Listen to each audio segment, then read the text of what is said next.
اهلا بكم شباب، ان شاء الله تكونوا بخير. انا سيف شريف، جيت لكم فيديو جديد من قناه سيفو سبيس.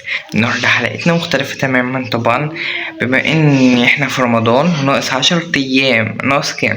ناقص 4 ايام وندخل على 10 ليالي رمضان. فقررت اني انزل الحلقه عنها ونتكلم كمان عن ليله القدر واللي المفروض يتعمل.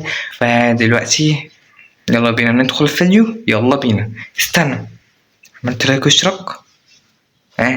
يلا، انا واثق فيك. يلا بينا يلا بينا. فجأة رمضان جري، فجأة بقينا في العشر الأواخر بس. 10 ليالي بس ممكن يغيروا مصير حياتك كلها.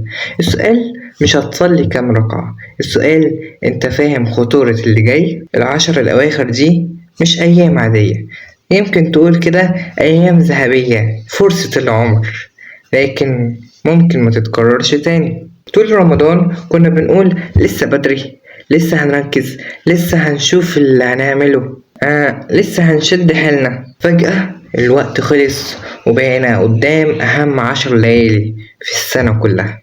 تخيل كده معايا إن فيهم ليلة واحدة خير من 1000 شهر. يعني عبادة ليلة واحدة بس، يوم واحد كأنك بتعبد 83 سنة في الليلة الواحدة دي. 83 سنة في ليلة واحدة.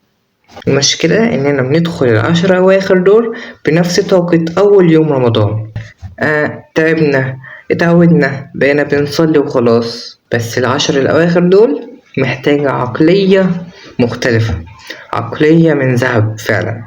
هي بس محتاجة طمع شوية، طمع في المغفرة وطمع في الرحمة، طمع إن اسمك يتكتب فعلا من المعتوقين. تخيل، يمكن دي تكون آخر 10 أواخر ليك. نعمل ايه طيب؟ اول حاجة ما تفكرش في ال10 ايام كلها، فكر في الليلة دي بس، الليلة اللي انت موجود فيها اللي هي النهاردة. كل ليلة ادخلها كأنها ليلة القدر.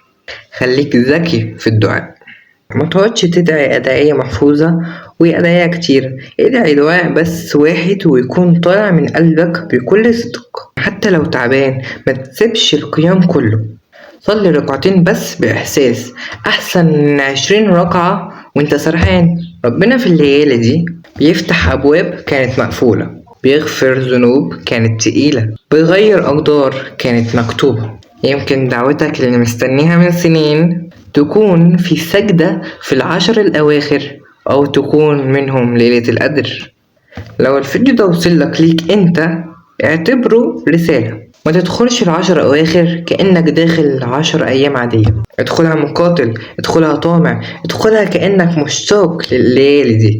وأنا في قناتي سيفو سبيس عايزين نطلع من رمضان واحنا متغيرين، عايزين نحقق 1000 مشترك، وإن شاء الله نوصل 1000 مشترك قبل وصولنا رمضان.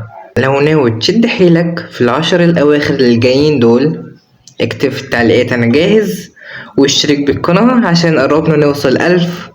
وإن شاء الله فيديوهات قوية قادمة بإذن الله. والسلام عليكم. سيفو سبيس.